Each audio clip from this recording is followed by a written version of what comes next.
श्री शिवाय नमस्तुभ्यम। हर हर महादेव। दोस्तों, आपका स्वागत है विश्वनाथ कृपा चैनल में। तो आज की कथा में गुरु जी ने कुछ महत्वपूर्ण उपाय बताए हैं जिन्हें आप अपने जीवन में करके अपने जीवन को सुखी बना सकते हैं। तो आइए इस कथा के इस उपाय को श्रवण करते हैं।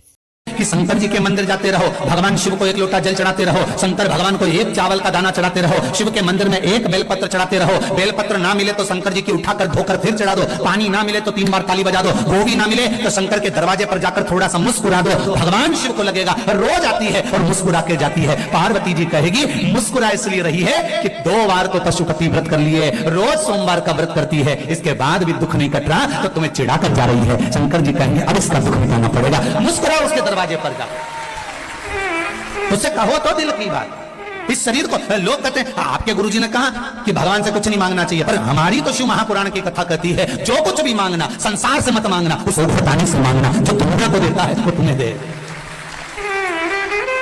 आपके गुरुजी ने कहा भगवान से कुछ मत मांगो, पर हमारी शिव पुराण तो कहती है कि किसी से मत मांगो पर उससे मांगो, वो तुम्हारा बाप है, जगत का बाप, जगत का पिता, देव अधिदेव महादेव है, उसके पास चले जाओ दिल से।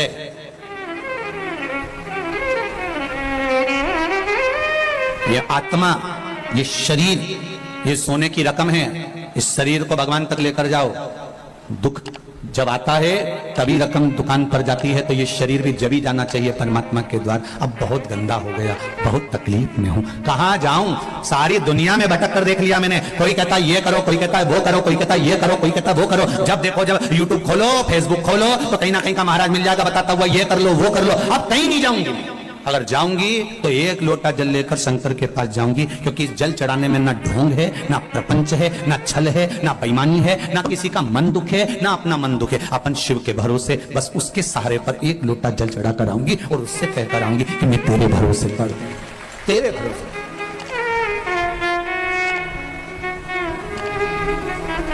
बस तेरा भोलेनाथ दया करना, मैं तेरे भरोसे हूँ। उसके भरोसे पर रहो, उसके सहारे पर रहो, उसके आनंद में रहो, मत भटको यहां वहां। सारी दुनिया में भटक कर देख लेना, अंत में कुछ नहीं मिलने वाला। लोग तुम्हारा धन रख लेंगे, 5000 यहां जमा कर दो, 2000 वहां जमा कर दो, 3000 यहां जमा कर दो, फिर ये 4 गेहूं का दाना उठा के ले जाओ, ने 5 ये ले जाओ, ने वो ले जाओ, कुछ नहीं निकलेगा इसका साथ। अंत समय में फिर आना ही पड़ेगा शिव के द्वार। अंत बिंदु वही है, उसके सिवाय कुछ नहीं है। और जीते भी शिव के बन जाओ तो मरने के बाद भी शिव के ही होना है। अंत समय के बाद में, प्राण छूटने के बाद सब आग लगा के चले जाएंगे। भगवान विष्णु वैकुंठ में रहेंगे, ब्रह्मा ब्रह्म लोक में रहेंगे, इंद्र लोक में रहेंगे, सारे देवता अपनी अपनी जगह पर रहेंगे। पर शमशान में जब आग लगा के जाएंगे तब कोई नहीं रहेगा, तब वो ही रहेगा, एक देव अधिदेव महादेव रहेगा। तुम हड्डियां अग्नि के कारण चटर चटर कर रही होगी तो महादेव पूछेंगे क्यों री कमला, तेरी हड्डी तो बहुत टूट रही रे। कमला के नहीं गई ना शंकर के मंदिर, इसलिए अब चटर चटर करके टूट रही। महादेव ये जाती ना तो नहीं टूटती, ये निश्चित बहुत चटर चटर कर। जिंदा हो तब तक मोबाइल पे डीपी बदलते रहो, मरने के बाद तो एक फोटो फिक्स लगा रहेगा, फिर डीपी बदल ही नहीं पाओ।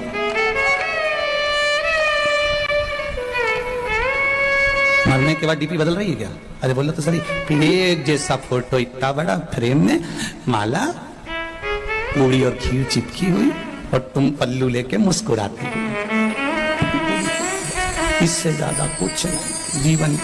जिंदा हो तब तक डीपी बदलते रहो, मरने के बाद तो एक फोटो डीपी पर फिक्स हो जाएगा, और वो भी छोरा छोरी लगाएंगे तो लगाएंगे, नहीं तो कौन लगा रहा है तुम्हारा फोटो? इतनी शान से जियो मारा छोरा, मारा छोरा। मरने के बाद इतने बैठे हो, तुम में से कौन है जो श्राद्ध में अपने डीपी पर अपने दादा परदादा का फोटो लगा दिया? जब उनका नहीं लगाया तुमने, तो तुम्हारी औलाद तुम्हारा लगाएगी। अरे जीजी जाने दो, रही राजस्थान वाली हो।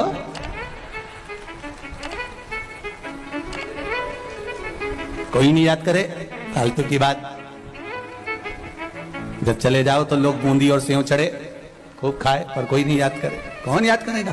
जिंदगी है, अलमस्त होकर जियो, रोके नहीं, खुश होकर जियो। इतनी प्रसन्नता का जीवन जीना कि दुख है और बहुत चेहरे पर स्माइल है, तो लोग भी, परिवार वाले भी कहेंगे कि कितनी दुखी थी, कितना कर्जा है, कितनी तकलीफ में है, तो भी कितनी मुस्कुरा रही है। पूरे परिवार वालों को तुम्हें देख के टेंशन हो जाएगा कि इतना दुख होने के बाद ये हंस क्यों रही है, उनकी रोटी नहीं भाएगी, उनको आधा खा के छोड़ देंगे कि ये मुस्कुरा क्यों रही है। कारण क्या है इसके मुस्कुराने का? इतना दुख होने के बाद, इतना कर्जा होने के बाद, इतनी तकलीफ होने के बाद, शरीर में इतना कष्ट होने के बाद भी जब देखो जब खजूर वाली चोटी करके खूब जोरदार दिखे तो भगवान कहते मुस्कुराते रहो, चेहरे पर प्रसन्नता होना चाहिए। आग लगे बस्ती में, आवाज नहीं है यजराम की, बोलो आग लगे बस्ती में और अपन रहो मस्ती में। क्या किसको रोइए, चादर तान के सोइए। अपने को क्या करना कि कौन क्या कह रहा है, कौन क्या बोल रहा है, वो बोले तो बोलने दो, आड़ा टेढ़ा बोले तो बोलने दो। हम तो बहुओं से भी कहते हैं तुम्हारी सास कुछ भी बोले वो बोलती रहे, बोलने दो, तुम तो भजन गाओ ना, तुम तो भजन, वो गाली दे तुम श्री शिवाय। बस सास को ऐसी देख के 2-4 बार बोल दो श्री शिवाय। सास भी बोलेगी कुछ जादू कर रही है क्या, बस इतना तो वो बोले कि जादू कर रही है ना, पता नहीं, मुझे तो नहीं मालूम, पर इस मंत्र में जादू हो सकता है। तभी तो महाराज व्यासपीठ से बोले और लोग लाखों की संख्या में मोबाइल और फेसबुक पर सुनते रहे। इस मंत्र में कुछ तो होगा, ये निश्चित है। जपो श्री शिवाय नमस्तुभ्यम, ये जिह्वा से जितनी बार निकलता है। शिव महापुराण में अभी कुछ समय पहले, 1-2 महीने पहले इंदौर में कथा थी, लोगों ने बहुत ऑब्जेक्शन लिया, ये श्री शिवाय नमस्तुभ्यम कहां से आया, ये कोई मंत्र है क्या, ये कोई साधना है क्या, लोगों ने खूब ऑब्जेक्शन लिया। उसके बाद में लोगों ने जब शिव पुराण में देखा, शिव पुराण में जब देखना चालू करा तो शिव पुराण में लिखा था विद्येश्वर संहिता में कि इस मंत्र को बोलने वाले का केवल मुख का दर्शन कर लो तो काम हो जाता है, उसमें लिखा है। जब लोगों ने इस मंत्र का ऑब्जेक्शन लिया कि ये मंत्र क्यों, श्री शिवाय नमस्तुभ्यम कहां लिखा, इस मंत्र का क्या प्रयोग होता है, इसको क्यों जपा जाए, जब लोगों ने इसको जब जनमानस में भेज दिया कि ये तो सियोर वाला महाराज ने बनाया मंत्र, ये तो फालतू का है, ये तो होना ही नहीं चाहिए, ये तो ऐसा नहीं होना, तब लोगों ने फिर पुराण में ढूंढा कि आखिर लिखा कहां है। तब इनने ढूंढा तो उसमें लिखा हुआ आ गया कि इस मंत्र का जप करने वाला व्यक्ति इसको केवल मुंह से बोल भी ले और उसका चेहरा भी देख लो तो ही मनुष्य का सब कार्य सफल हो जाता है। तो फिर बोलने में अपना क्या जाता है, प्रेम से बोलो श्री शिवाय नमस्तुभ्यम।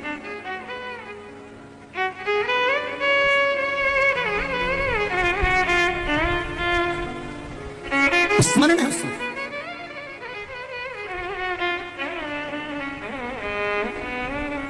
लोगों का काम है भरमाना, लोगों का काम है भटकाना, पर शिव महापुराण कहती है आपको भटकना नहीं, आपको शरणागति लेना। शरणागति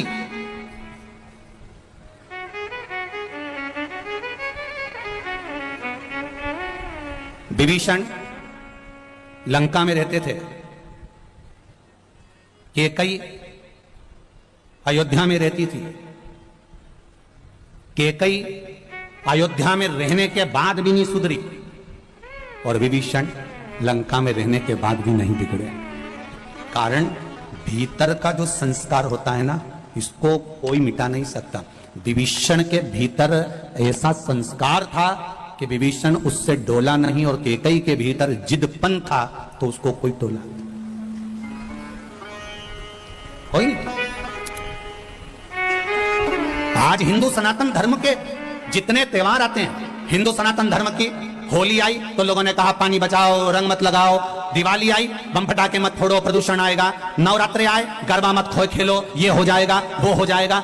जितने सनातन धर्म के त्योहार आते हैं उसमें कहीं ना कहीं हम उसको रोकने का प्रयास करते हैं, बल्कि प्रयास अपने मन के कंट्रोल पर होना चाहिए। जब विभीषण लंका में नहीं बिगड़ सकता, कैकेयी अवध में नहीं सुधर सकती, हमारा मन का कंट्रोल होना चाहिए। हम जाएं गरबा खेलने, हम जाएं होली खेलने, हम जाएं दीपावली मनाने के लिए। सनातन धर्म के त्योहार आए उसको उत्साह से मनाना चाहिए, उसको उमंगता से मनाना चाहिए,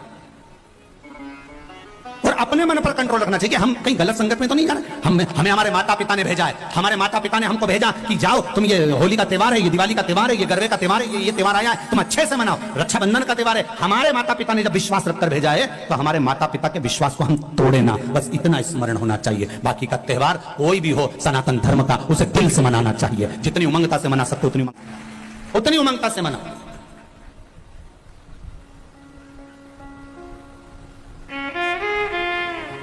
प्रसन्न चित्तता में मनाइए, अपने जीवन को आनंद में जियो।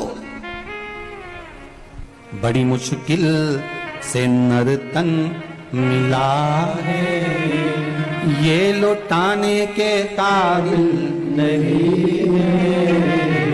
महाराज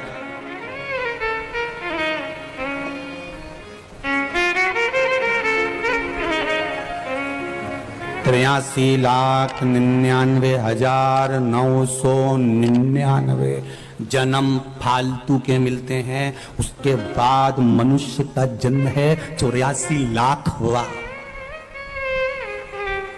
कितने जन्म निकल गए इससे पहले बोलो जरा? 83,99,999 जन्म। कभी मच्छर बने थे, कभी जुआ, कभी खटमल, कभी झिंगुर, कभी कीड़ा, कभी जलचर, कभी थलचर, ना जाने कितने कितने जन्म। 83,99,999 जन्म तो ये जीव जंतु के मिले थे। आखिरी का जन्म है 84 लाखवां जन्म। कौन सा? अरे बोलो जम के, मनुष्य का। और 84 लाखवां जन्म, और इसके बाद भी कोई गारंटी नहीं दी जीजी कि अपन वापस मनुष्य बन जाएंगे। वापिस मनुष्य बने ये कोई भरोसा नहीं। अगर दूसरे का पैसा खाकर मर गए तो अगला जन्म भैंस का मिलेगा, और भैंस का जन्म मिलेगा, और जिसका पैसा खाकर मरे उसी के घर में दूध देना पड़ेगा, और वो नोच नोच के निकालेंगे। नोच खूब रोगी तुम भी कि हमने कौन सा पाप किया था जो इस सेठ जी के यहाँ सारा दूध देना पड़ रहा है। तो दूसरी भैंस समझाएगी तुम्हारे मोहल्ले की पड़ोसन, अरे अपन इसका खा के मर गए थे इसलिए निचोड़ निचोड़ के दे दो जब तक कर्जा पूरा नहीं हो जाए। खूब झूठ बोलेंगे, अपशब्द बोलेंगे तो अगला जन्म मेंढक का मिलेगा। जितना अनसन बोलेंगे तो हम तुम तो मेंढक बन जाएंगे, तुम मेंढकी बन जाओगे। बोल एक जन्म 83,99,999 के बाद जो मिला है ये मनुष्य का शरीर बड़ा विचित्र है। अंतिम बिंदु है, आखिरी। और इसमें इतना हमें फालतू के प्रपंच में नहीं पड़ना। घर में रहो, परिवार में रहो, कितना भी झगड़ा हो, कभी लड़कर अपने मायके नहीं जाना, कभी लड़कर मत जा। इनकी छाती पे मूंग धलो और मत जा। नहीं जाऊंगी, जा। कोई कितना ही झगड़ा करे, सास कह भी देते हो तो तू तेरे पिताजी के पास जा, तू अपने बाप के घर जा। नहीं जाऊं, मैं तो शादी करके यहीं और यहीं रहो, और जितना ज्यादा लड़ाई झगड़ा हो उतनी जोरदार रोटी में घी डाल के खाओ, क्योंकि लड़ने के लिए फिर एनर्जी भी तो चाहिए। तो तुम तो अच्छा खाओ और फिर दूसरे दिन तैयार होकर फिर बैठ जा। पर नहीं जाऊंगी मायके तो नहीं जाऊंगी, जा। पहले का जमाना था कि लड़के मायके चले जाते, नहीं जाऊंगे तो जा। सियोर वाला महाराज ने मना करा, साला सर जी में बोला था नहीं जाऊंगी। वो कितना ही कि मैं तेरा सामान रख दूं, पैक करके छोड़ आऊं, नहीं जाऊंगी, जा। और अगर वो बाहर छोड़ भी दे तो शाम को जब गाय भैंस अपने घर जाए तो उसकी पूंछ पकड़ के अंदर चली जाओ, और वो बोले क्यों आई? कि मैं तो आई नहीं रही थी, भैंस ली आई। मैं थोड़ी ना आई, तुम तो पहुंच जाओ।